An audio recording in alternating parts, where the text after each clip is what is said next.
축복송 중에 세상이 당신을 모른다 하여도 라고 시작되어지는 노래가 있어요. 세상이 당신을 모른다 하여도, 그 다음 뭐죠? 주님은 그 이름 마음에 새겼네, 이런 게 있어요. 세상이 당신을 모른다 하여도 주님은 그 이름 마음에 새겼네, 뭐 이런 제가 조금 틀리게 좀 했죠? 어쨌든 내용은 그렇습니다. 예수전도단이라는 선교팀에서 이제 이런 노래를 많이 불렀었는데 좀 장난을 치는 게 있었어요. 이제 강사로 이렇게 가게 되면은 이제 보통 이렇게 축복을 해주잖아요. 딱 나왔는데 세상이 당신을 모른다, 끝. 여러분, 성경을 그렇게 읽으면 안 돼. 중간에서 끝나버리면은 이게 이상하게 끝나버려요. 무슨 얘기하는지 아시죠? 오늘 하나님께서 어떤 끝까지 가는지에 대한 그 이야기를, 계획에 대한 목적에 대해서 오늘 그 말씀 가운데 로마서에 주어져 있습니다. 비슷한 얘기인데 극동방송이라는 선교 복음 방송국에서 어떤 CCM 가수의 노래를 틀어줬어요. 근데 이분이 급격한 변화를 가져와 가지고 가사를 이렇게 썼어요. 1절에는 나의 힘으로 내 힘으로 내 주먹을 믿을 거야, 이게 1절이에요. 근데 2절에서는 아니네 나는 주님을 만났네, 3절에서 은혜로 사네, 이런 내용인데, 보통 방송이 다른 프로가 바뀌면 중간에 끊기잖아요. 그 노래가 나왔는데 내 힘으로 살겠네 하고 방송이 끝나버렸어요. 그래가지고 항의 전화를 엄청 많이 받았다는 거예요. 로마서도 마찬가지예요. 보십시다. 계속해서 힘을 내서 볼 텐데, 우리가 탄식까지 배웠어요. 고난까지. 인생의 삶이 고난이고 단식 안에 있을 수밖에 존재성이 있다. 해산하기까지 우리가 그런 경험을 할 것이다. 그 하나님의 영광에 이르기까지 그것이 있을 것이다. 야, 되게 힘드네. 여기서 끝나버리면 안 돼요. 자, 그래서 이 부분에서 사도 바울이 성경 중에 가장 아름다운 구절 중에 하나인 이 구절을 오늘 본문이에요. 28절부터 30절까지의 말씀을 함께 읽어보겠습니다. 시작. 우리가 알거니와 하나님을 사랑하는 자, 곧 그의 뜻대로 부르심을 입은 자들에게는 모든 것이 합력하여 선을 이루느니라. 하나님이 미리 아신 자들을 또한 그 아들의 형상을 본받게 하기 위하여 미리 정하였으니 이는 그로 많은 형제 중에서 맏아들이 되게 하려 하심이니라. 또 미리 정하신 그들을 또한 부르시고 부르신 그들을 또한 의롭다 하시고 의롭다 하신 그들을 또한 영화롭게 하셨느니라.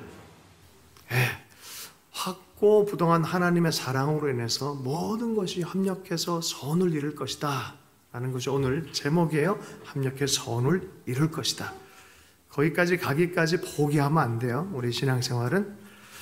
앞부분에 보면 하나님과의 화평, 그리스도와의 연합을 통해서 율법의 심판으로부터 자유로워졌고 율법을 이루신 예수 그리스도, 그분의 의로 말미암아 우리가 의로워질 뿐만 아니라 성령 안에서 우리가 인도함을 받는 그런 목표가 있다는 거예요. 목표가 성령의 인도함 받아서 계속 하나님의 계시를 통하여 영원한 하나님이 예비하신 것으로 우리는 반드시 가게 될 것이다.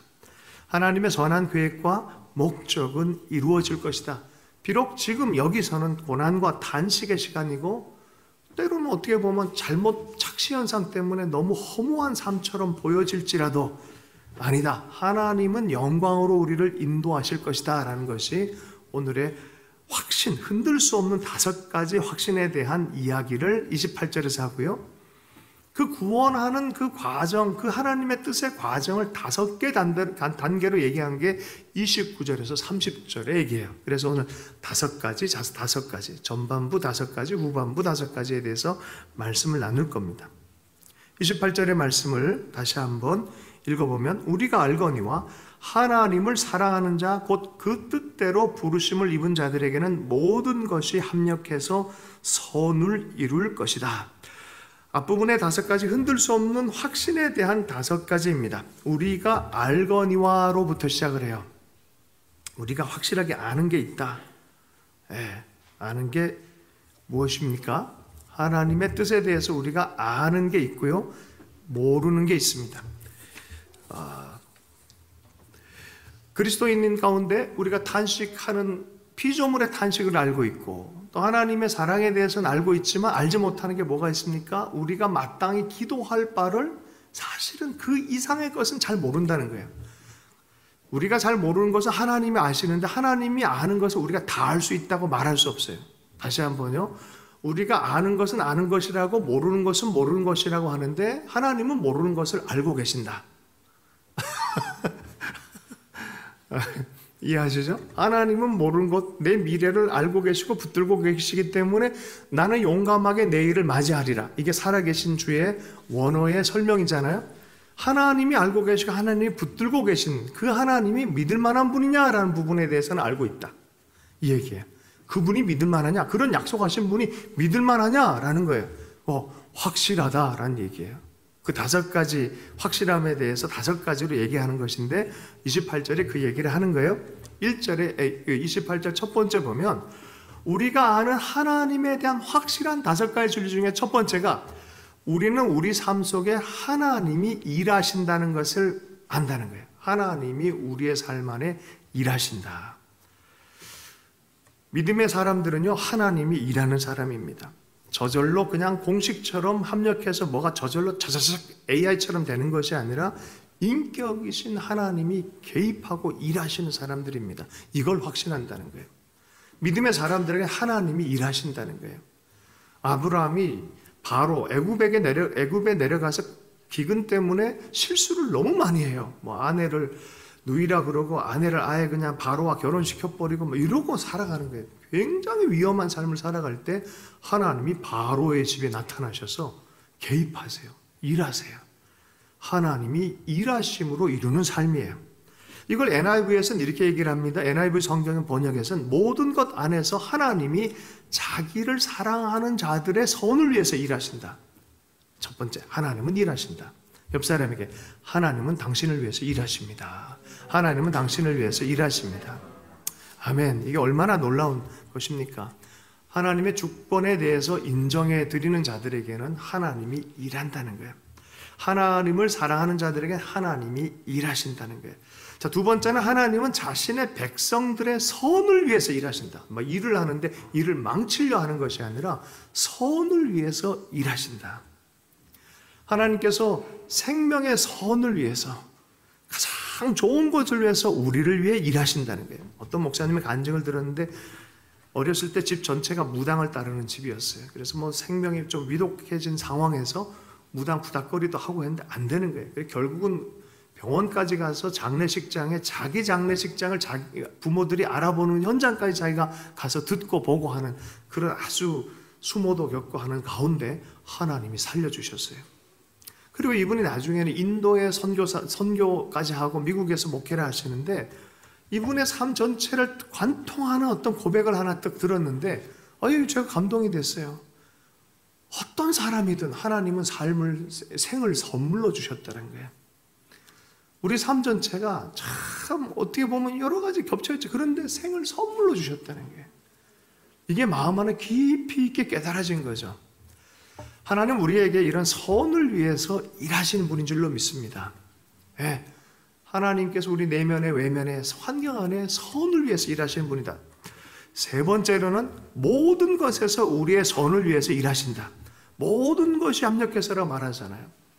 삶을 뒤돌아보면 좀 잘라내버리고 싶은 기욕들이 있어요. 악도 있고 힘듦도 있고 창피한 것도 있고 수치스러운 것도 있고 숨겨버리고 싶은 과거도 있고 고난도 있고 탄식도 있고 다 있어요. 그런데 하나님이 모든 것에서 합력해서 선을 이루시는 분이다. 심지어 악마저도 하나님은 충분히 미래의 선을 위해서 사용하실 수 있는 분이다 라고 말하는 것이죠. 하나님의 압도적이고 지배적인 섭리에 능가하는 그런 것이 악을 능가한다는 거예요. 악을 선으로 바꾼 것이 있습니까? 성경의 이야기는 이미 이런 교리적인 이야기의 바탕이 다 이야기가 있어요. 이야기. 어떤 이야기가 있습니까? 형들은 나를 죽이려고 하고 인신매매했지만 하나님은 이 악을 선으로 바꾸셨다고 말해요. 온 가족과 온 나라를 구원하기 위해서 하나님이 하신 뜻을 하나님이 이걸 이용하셔서 하셨다는 거예요. 믿으십니까? 내 속에 있는 실수마저도, 눈물마저도, 내가 저지른 악마저도 하나님은 사용하세요. 제 동기 목사님 중에 한 분이 감옥 출신이에요. 1급 살인수였어요. 은혜를 너무 많이 받았어요. 그래서 국가에서 내보내줬어요. 나이 많으신 분인데 얼굴이 장난이 아니에요. 이게 어떤 카리스마인지 모르겠어요. 성령의 카리스마가 뿐만이 아니라 육체에서 뿜어 나오는 카리스마가 있으셨어요. 같이 딱 있으면 겸손해져요, 사람들이. 그게 있었어요, 이분들이. 그런데 자기의 삶의 어둠과 눈물 때문에 평생, 지금까지도 그 죄수들을 만나서 사람들을 구원하는 그런 일이에요. 지금은 굉장히 존경받는 목회자였어요. 모든 곳에서 하나님이 우리의 선을 위해서 일하신다. 빼놓을 거 없어요. 과거에 창피한 것까지도 다 하나님을 사용하시려. 네 번째, 하나님은 모든 것에서 하나님을 사랑하는 자들의 선을 위해서 일하신다는 거예요. 가만 냅둬도 되는 그게 아니라 피상적인 세상적 낙관론이 아니라 냅두면 하나님 다 잘 하시겠지, 이런 게 아니에요. 하나님을 사랑하는 자를 위해서 선을 위해 일하신다. 온 힘을 다해서 하나님을 사랑하는 것이 왜 중요한지 이해할 필요가 있어요. 여러분, 하나님을 향해서 온 힘을 다하여 삶의 모든 자원을 통해 하나님을 사랑할 수 있길 축복합니다. 그런 자에게 하나님이 일하십니다. 자, 그런데 여기 동전의 양면처럼 뭐가 하나 있어요. 그 사랑하는 자는 어떻게 시작이 되어졌냐? 그의 뜻대로 부르심을 입은 자들, 그의 뜻대로 부르심을 입은 자들의 특징이 뭐냐? 하나님을 사랑하는 자들이라는 거예요. 여러분, 하나님 예배하기 위해서 오늘 왔어요. 말씀을 듣기 위해서 여기 왔어요. 이것 자체도 하나님의 뜻대로 부르심을 입은 자들이라는 거예요. 아멘이십니까? 내가 어떻게 하나님을 믿게 되고 사랑하게 됐지? 하나님의 뜻대로 부르심을 입은 자들이라는 거예요. 이 믿음의 여정을 시작한 사람들에게는 5가지의 특별한 단계가 있는데, 여기서부터 내 뜻과 하나님의 시각차와의 계속 좀 맞춤의 과정이 있어요. 내 뜻과 하나님의 뜻을 계속 세상의 뜻과 육신의 뜻을 버리고 하나님 뜻과 맞추어 가는 과정 자체가 신앙의 여정이에요. 그 속에서 많은 탄식이 있을 수 있어요. 요셉의 시각과 하나님의 시각이 달랐어요. 어떤 때는 얼마나 속상했겠습니까? 형들이 자기를 죽이려고 그랬고 버려버렸고 인신매매했고 열심히 충성했는데 감옥에 가두어버리고 인생이 끝난 것 같고, 근데 하나님은 그 과정을 보면서 하나님의 뜻이 있으세요. 예레미야가 편지를 합니다. 바벨론에 끌려간 장로, 제사장, 선지자들에게 편지를 해요. 어떤 편지를 해요? 이런 편지를 해요. 나라 망해서 포로로 끌려간 사람들한테 이런 얘기를 해요. 예레미야 29장 11절. 여호와의 말씀이니라. 너희를 향한 나의 생각을 내가 아나니 평안이요 재앙이 아니라 너희에게 미래와 희망을 주는 것이니라. 아니, 이미 현장이 재앙인데 하나님의 뜻은 재앙이 아니라 평안이다. 장래 소망을 위한 것이다. 할렐루야. 와, 이렇게 달라요. 이렇게 달라요. 내가 보는 것과 하나님의 뜻이 많이 달라요. 생각보다. 십자가는 완전히 다르죠. 인간적인 눈으로 보면 저주예요. 파멸이고 멸망이에요. 그러나 저것이 하나님의 문을 여는 예수 그리스도와 하나님의 사랑이었어요. 이게 뜻이 달라서 그래. 뜻이 달라서. 실은 이 뜻을 가르쳐 주길 원해요. 그래서 구원의 단계가 있고 하나님이 인도하는 것이 있다. 중간에 제발 노래 좀 끝내지 마라. 세상이 당신을 모른다. 거기서 끝내면 안 돼. 모른다 하여도 하나님은 그 이름을 마음에 새겼다까지 읽어야 되는 거예요. 그 얘기를 하고 싶은 거예요. 단식으로 끝내지 마라. 중간에서 끝내지 마라. 하나님이 이 일을 주관하시고 인도하신다. 하나님의 생각과 뜻은 장래 소망이다. 생명이다. 믿으십니까? 그래서 기독교인 외에 진짜 낙관론자는 있을 수가 없어요. 사실은 하나님을 사랑하는 믿음의 사람에게 진짜 낙관론이 시작되는 거예요. 용감함이 시작되는 거예요. 용감하게 나갈 수 있게 축복합니다. 로마서 8장 29절에서 30절의 말씀을 함께 읽어보겠습니다. 29절에서 30절의 말씀입니다. 함께 읽습니다. 시작. 하나님이 미리 아신 자들을 또한 그 아들의 형상을 본받게 하기 위하여 미리 정하였으니 형제들 중에 맏아들이 되게 하려 하심이니라. 또 미리 정하신 그들을 또한 부르시고 부르신 그들을 또한 의롭다 하시고 의롭다 하신 그들을 또한 영화롭게 하셨느니라. 여기에 하나님의 뜻이 있어요. 여러 가지 적용점이 있고 여러 가지 사람들마다 스토리가 다르기 때문에 형태는 다를지 몰라도 뜻은, 그 목적은 이것이란 거예요. 하나님의 구원에 이르게 하는데, 구원을 얘기를 하면은 첫 번째는 그리스도 예수의 형상, 우리 한 사람 한 사람이 그리스도와 같이 변화되도록 하는 거예요. 그분이 맏아들이 되고 우리는 같은 형제가 되게, 같은 수준의 존재로 만들어주는 것, 그리스도의 형상을 본받게 하는 것, 바로 이것이 하나님의 목적이라는 거예요. 자, 그런데 맏아들이라고 얘기하면서 그럼 나는 막내 아들인가? 그게 아니잖아요. 맏아들, 막내 아들이 아니라 우리가 다 하나님의 가족의 공동체를 이루는 것을 의미한다고 존 스토트 목사님 말씀하셨어요. 그럼 두 가지 목표가 있어요. 하나는 그리스도의 형상을 따라가는 것이고, 두 번째는 하나님의 가족됨을 이루는 거예요. 그리스도를 따라가는 것, 이게 하나님의 뜻인데, 그 과정상에서 일어나는 단계가 5개 계단처럼 되어 있는 게 미리 아심, 미리 정하심, 부르심, 의롭다 하심, 영화롭게 하심. 예지, 예정, 소명, 그리고 칭의, 그리고 영화라는 그런 단어들이 있어요.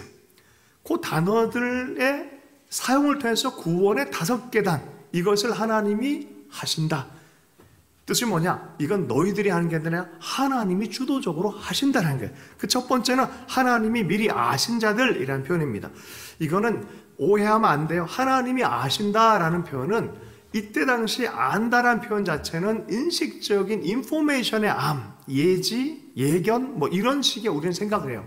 미리 일어날 일을 아는구나, 예견이라 생각하는데, 이거는 그런 측면이 약간 있을 수는 있겠지만 이것이 원래 의미가 아닙니다. 이게 뭔 소리냐? 알다라고 하면은 쉽게 좀 얘기하면 미리 하나님이 사랑하셨다는 뜻이에요. 미리 여기 인격적인 의지가 들어간 거예요. 미리 하나님이 사랑하기로 결정한 게 있는 거예요. 이게 미리 알았다는 거예요. 나를 미리 사랑하기로 결정하셨어요. 여기 안에 우리 어떤 조건이 있는 게 아니에요. 만약에 예견이라고 하면 얘가 앞으로 믿을 걸 미리 다 알았어. 믿을 걸 전제해서 내가 걔를 불러. 이건 예견이에요, 예견. 그런 식의 개념이 아닙니다. 전적으로 하나님의 주권 안에 해당되는 선택이에요. 왜 나를 사랑하셨어요? 라고 물으면, 야, 네가 앞으로 이거 할 거니까 이게 아니란 소리예요. 왜 나를 사랑하셨어요? 왜 나를 사랑하기로 결정하셨어요? 하면 그게 내 뜻이다라고 말하는 게 이 본문의 뜻이란 거예요.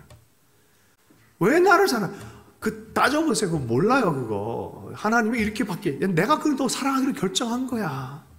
내가 너를 사랑하기로 결정했어. 이게 미리 아심 안에 있는 원뜻이에요. 왜 나를 사랑하세요? 그게 내가 미리 사랑하기로 결정했어, 너를.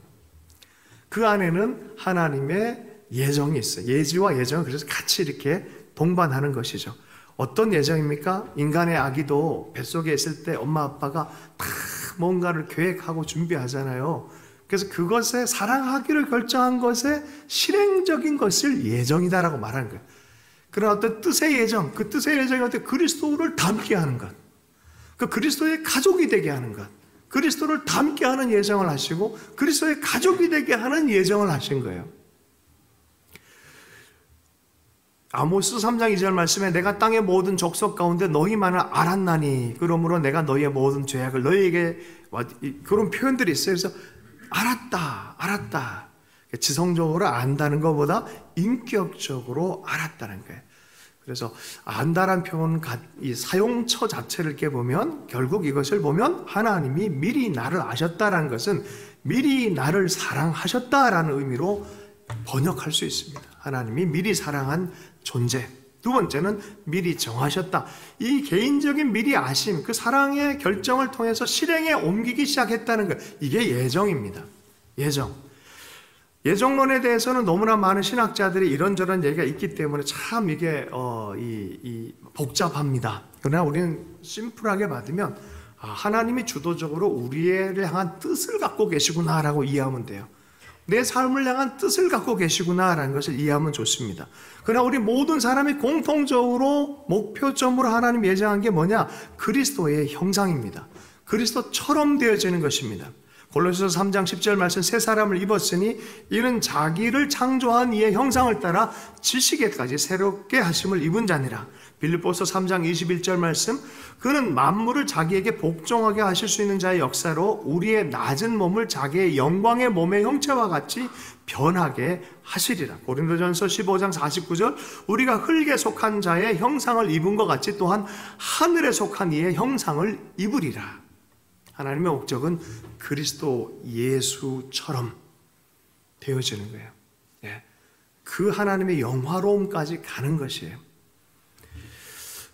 인생에서도 주기가 있어요. 우리가 유학을 하는 사람, 논어에서도 그런 얘기가 이렇게 나오는데 15살에는 학문의 뜻을 정하고 30살에는 이립이라고 해서 일어섬을 경험하고 40 정도 되면은 이제 죄나 이런 유혹거리에서 흔들리지 않는 불혹의 나이가 되었다라고 말하고 50이면 하늘의 뜻을 안다, 지천명이라고 말하고 60이면은 이순, 귀가 순해진다 해서 사람들에게 들을 만한 능력이 생긴다. 남의 얘기, 남의 스토리를, 타자의 이야기를 들을 수 있는 그런 순한 귀가 생긴다는 거예요.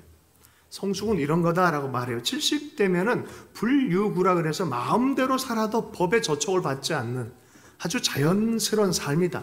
80부터 이렇게는 없어요. 왜냐하면 그때는 오래 못 살아가기 때문에. 어쨌든 인생에서는 어떤 흐름이 있고 목적이 있다는 거예요. 이것을 이루며 사는 자들을 성인, 군자, 반열에 있다라 얘기를 해요. 이것을 이루기 위해서도 걸어가야 될 과정이 있는데 이렇게 올라가는 사람들을 군자라 그러고 반대로 가는 사람을 소인이라 그래요. 소인들은 여기에 이룰 수 없다라는 거예요. 대인의 풍모를 가져라 라고 말하면서 얘기를 합니다. 이게요, 정약용이 50대 때 이거를 다시 정말 유배지에서 굉장한 책들을 많이 썼잖아요. 이 책을 가지고 다시 이렇게 해석을 하고 했습니다. 이분이 예수님을 사실 알았던 사람이에요. 예수님 안에서 또 이걸 다시 재해석하다 보니까 목민심서 같은 책들도 막 나오고 그래요. 우리가 신학교 1학년 들어갔을 때 이게 교재였어요. 정말 목사들이 읽어야 되는. 거기서 얘기하는 그 목자는 목사의 목자인데 다른 목사예요. 교회 목사가 아니라. 뭐가 있어요? 그냥 막 사는 게 아니라 목표점이 있고 가야 될 것이 있습니다. 우리는 그리스도 예수의 영광에 이르도록 부름받은 사람들로서 그런 단계를 밟아야 되는 삶을 살아야 된다라고 말합니다. 자, 두 번째는 그 그리스도에게로 부름받은 것 자체가 또 하나의 목표점이 있는데 그리스도의 가족, 그분을 형님으로 부르는, 할렐루야. 우리 예수님 만났을 때 형님 그래도 괜찮은 거예요. 맏아들로, 비유상으로 주님이 말씀하신 거죠. 맏아들처럼 우리 모두가 다 그렇게 변화가 되어질 것이다 라고 말합니다. 그러면 다른 가족들이 있다는 거예요. 다른 형제들이 있다는 거예요. 그리스도의 한 가족들을 이루는 그런 가족으로의 부르심, 어떻게 보면 이 땅에서부터 교회, 예수의 가족, 하나님의 가족, 증인 가족으로서의 부르심입니다. 나는 그거 못할 것 같은데, 나는 너무 가난하고 나는 너무 힘든 삶을 살았는데 잘 안 될 것 같은데 라고 생각하지 않도록 주님이 가난한 자에게 복이 있나니라고 말해요. 어떤 상황에 있는 사람도 이 가족됨에 대해서 배제하지 않고 도리어 연약한 자들이 이 가족으로 더 많이 초대받았음을 성경은 얘기를 합니다. 역설적으로 얘기를 합니다. 얼마 전에 이 글을 이렇게 보면서 신문에 나온 기사를 이렇게 보면서 한 분에 대한 이 기사를 봤는데요. 이게 되게 뭐가 이렇게 감동이 있더라고요. 나이가 65세 정도 돼서 돌아가신 분입니다. 그런데 이분이 매일경제신문 시니어 문학상을 받은 분이에요. 그분의 삶을 이렇게 보면은 54세 때 학업을 시작을 해요. 문학 창작을 공부를 했고 호스피스로 돈벌이를 하려고 애를 많이 썼었고 각종 자격증을 따면서 어떻게 하면 취업을 할까 하는 마음으로 살았던 분입니다. 기초생활 수급자였고 정말 이 가정도 깨어진 상태와 청각장애 할머니였어요, 이분이. 그런데 어떤 글을 썼냐면 62세 때부터 65세 때까지 실버 취준생 분투기 뭐 이런 경험을 한 거를 글로 쓴 거예요. 65세 때 이게 당선이 된 거예요. 몇 달 있다 돌아가셨어요. 근데 이게 울림이 컸어요. 올해까지 작년에 그런 일이 있었는데 계속해서 신문지에 나오고 삶에 대한 어떤 모델같이 이렇게 사람들에게 회자되고 있는 분입니다. 이순자라는 분이세요. 이순자. 이분이 쓴 글 중에 신년의 기도라는 게 신년의 기도. 내게서 떠나는 것들이 조용히 문지방을 넘게 하시고 다 다가오는 것들을 가만히 받아 안게 하소서. 짧은데 참 힘이 있지 않습니까? 사람들이 떠나보내지 못하게 할 때 많아요. 꽉 마음을 붙들고 있는 게 있어요. 이것도 못 떠나고 저것도 못 떠나게 하고, 그러면 새로운 게 들어올 수 있을까요? 없을까요? 없어요. 그래서 갈 것들은 잘 가게 하고 올 것들은 하나님 잘 맞이할 수 있도록 마음을 깨끗하게. 마음도 그래요. 감정도 그래요. 꽉 붙들고 있으면 신선한 바람이 들어오려고 해도 들어올 수가 없습니다. 잘 갈 건 가게 하고 올 건 오게 해 주십시오. 먹고 살기 위해서 매우 애를 쓴 어르신이지만 이런 사람들의 글을 읽다가 기자가 이렇게 썼어요. 순하고 따뜻한 마음을 닦아가며 정진하는 한 어른의 모습이 보인다.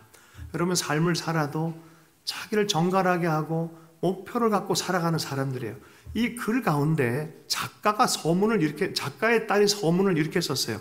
사랑받지 못했기에 더 사랑할 줄 알았던, 가지지 못했기에 더 채워줄 줄 알았던 이 작은 이의 이야기가 누군가의 외롭고 허기진 마음을 위로하리라 믿습니다. 참 멋지지 않아요? 그죠? 삶을요, 목표를 잃어버리지 않았어요. 세상이 당신을 모른다 해서 끝나지 않았어요. 모른다 하여도 하나님의 마음, 또 계속해서 가꾸는 마음 안에 자기의 은사를 가지고 자기 삶 안에 관계 안에 공동체를 이루려고 하는, 하나님 나라의 공동체를 이루려고 하는 그 삶의 현장성을 잊어버리지 않고 살았던 사람입니다. 그리고 우리 삶이 이렇게 살아야 되지 않을까요? 우리 85세 된 김주 할머니 75세 때 음성을 듣고 40일 금식을 하고 북한 단도에 가서 꽃제비 아이들 섬겼어요. 7년을 섬기다가 한국에 들어와서 우리 교회로 오셨어요. 한 1년 다른 데 계시다가 그 사이에 김광호 우리 전도사님 부부도 만나고 이런 사람도 만나고 같이 오셨어요. 그때 꿈을 꾸셨어요. 80대 꿈을 꾸셨어요. 공동체의 꿈을 꾸셨어요. 우리들 학교, 젊은 아이들, 탈북 아이들이 공부할 수 있는 공동체를 꿈꿨고 교회를 꿈꿨어요. 생명나무 교회. 학교는 너무 잘 됐어요. 문교부, 교육부, 통일부 다 이렇게 잘 돼서 너무 잘 되고 있어요. 은혜가 충만합니다. 놀라운 꿈입니다. 자, 그런데 교회는 흩어졌어요. 그럼 일부가 우리 교회로 다시 오게 되고, 김중 할머니 돌아가실 때 장례를 저한테 부탁을 해서 장례를 치르면서 또 이런저런 마음을 품었어요. 생명나무 교회는 끝났을까요? 다시 꿈꿨으면 좋겠다라는 마음이 있습니다. 그런 날을 기대해 봅니다. 이게 하나님의 꿈이에요. 하나님께서 우리를 부르는 거예요. 그리스도로 부르고 생명의 공동체로 부르심이 있어요. 이게 천국까지 이어지는 것이 하나님의 꿈이에요. 하나님이 그렇게 하시겠다고 하나님이 주도적으로 행하는 것입니다. 초대교회를 향해서, 초대교회 교인들을 향해서 쓴 책이 있습니다. 팀 켈러라는 분이 쓰셨는데 이렇게 얘기를 했어요. 특징을. 여러 인종과 민족이 함께 했고 가난한 자와 소외된 자를 돌보는 데 헌신했으며 되갚지 않고 용서했고 생명을 존중하며 유아 살해를 반대했고 방종한 성윤리를 바꾼 공동체였다. 공동체. 한몸된 공동체로의 삶. 그것을 이루도록 하나님이 부르셨다. 그리스도로 부르고 그 공동체로 부르는 거예요. 여러분, 교회는요, 찾는 것이 아니라 우리 안에서 만들어지는 거예요. 하나님에 의해서 만들어지는 것이 교회입니다. 굳이 간판 달고 건물 있고 그게 교회가 아니라 우리가 그리스도 안에서 가정 안에 이렇게 살면 그게 교회가 되는 거예요. 우리의 삶의 현장을 그렇게 살아가면 그것이 교회가 되어지는 거예요. 공동체의 부르심, 이게 하나님의 저지형제. 우리 안에 큰 은혜가 임해서 우리 각자의 가정, 우리 한 사람 한 사람이 진실한 하나님의 공동체를 먼저 맛보고 이룰 수 있는 여러분 되기를 축복합니다. 제가요, 정말 감동이 이렇게 된 한 분의 얘기를 좀 하고 싶은데, 그렇게 잘 알지는 않지만 그래도 멀리서 지근거리에서 좀 알고 인사도 하고 놀라운 스토리를 감동하고 감탄하는 분이 있어요. 김우현 감독님이라고 있어요. 이분이 부흥에 되게 중요한 다큐멘터리를 많이 만드셨어요. 그런데 20년 전부터 그 항상 주변에 누가 있냐면 이게 매칭이 안 되는 관계가 하나 있어요. 이분은 아주 유명세가 있고 사역도 하고 계신데 이분의 친구는 누구냐면은 광화문에 지금 공사 중인 그 장소에 광화문 도로변에 앉아서 좌판을 깔고 있는 분이에요. 몸이 뒤틀린 분이에요. 말도 제대로 하기 어려운 분이에요. 근데 이 두 사람이 친구예요. 친구 관계. 때마다 시마다 이분의 페이스북을 통해서 이 재환이란 형제님을 만나고 기뻐하고 그 관계 안에 축하해주고 만들어가는 것이 너무 아름다워요. 이게 교회다. 그런 생각을 제가 보게 되어졌는데, 재환 형제님 시를 조금씩 써요. 격려하고 축하해주면 시인이 되게 만들어주고, 책이 만들어지고, 또 때마다 시마다 기념일마다 서로 만나서 연합해주고 가족이 되어주고, 얼마 전에 그걸 냈더라고요. 여러분, 하나님에 대해서 막 미사여고 할 필요 없어요. 좀 쉽게 얘기하면 정과 우정의 관계, 진실한 정과 우정의 관계. 하나님은 그 정과 우정을 우리와 나누길 원해요. 우리가 누린 그 사람들이 우리도 나아가서 그것을 나눌 수 있기를 원하는 거예요. 우리가 또한 그렇게 살아가기를 하나님은 예정하셨다. 하나님이 이게 뜻이다라는 거예요. 아멘이십니까?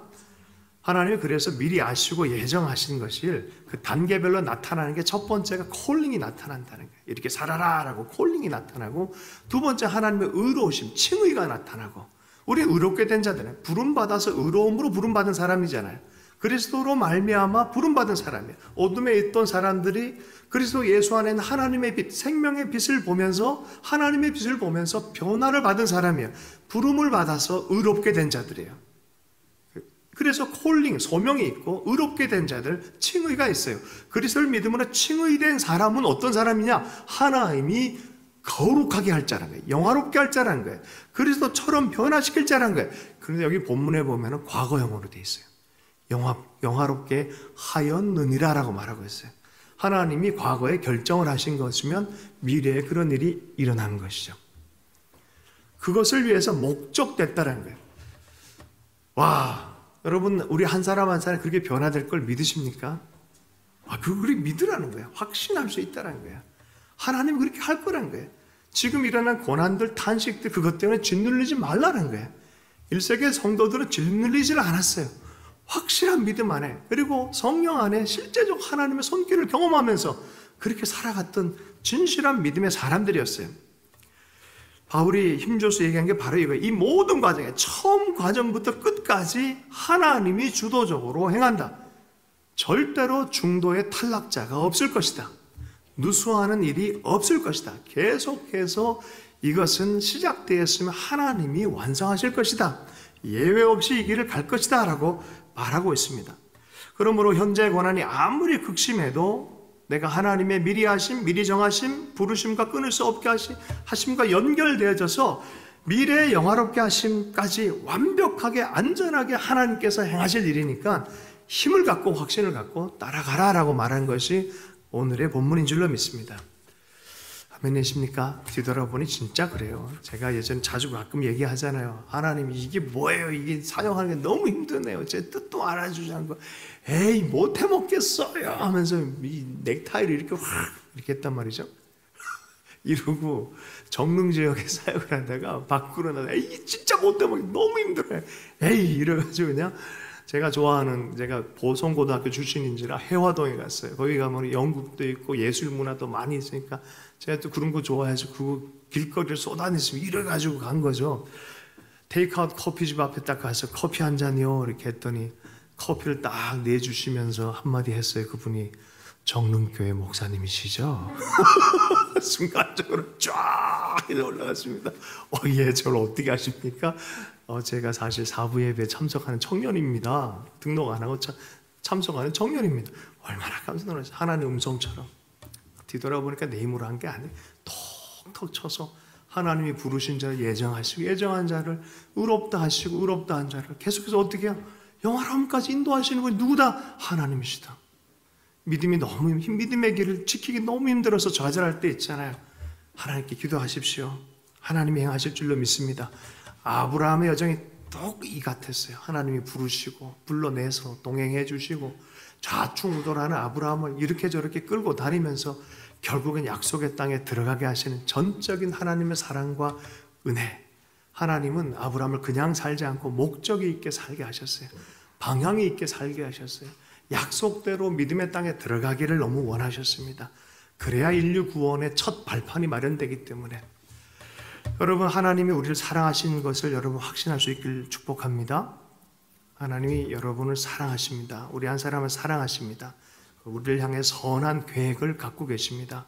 사형리 딱 펼치면 첫 번째, 하나님은 당신을 사랑하시고 당신을 향한 선한 계획을 가지고 계십니다. 이게 첫 번째. 이것을 안 믿으면요, 이게 힘이 약해져요. 믿어야 돼요. 믿음 안 해. 그래서 이거를 프란시스 셰퍼는 그런 얘기를 해요. 적극적 수동성. 하나님이 적극적으로 이미 뜻을 갖고 있는데 그 하나님의 뜻에 나는 적극적으로 수동적으로 그 뜻이 이루어지기를 자꾸 디미는 거예요. 끌려가는 거, 끌려가는 거. 우리가 할 것은 적극적 수동성입니다. 하나님의 뜻에 따라서 적극적으로 수동적으로 따라가는 것입니다. 수동적으로 있으라서 가만히 있으라는 소리가 아니에요. 그 뜻에 굴복해서 따라가는 거예요. 그러면 된다라는 거예요. 아멘이십니까? 말씀을 좀 마무리하겠습니다. 지금까지 하나님의 백성이 현재 걷고 있는 순례가 하나님의 확고한 계획 속에 포함되어 있음을 사도 바울이 설명했던 거예요. 어떤 일이 있어도 어떤 상황에 이건 순례의 과정이다.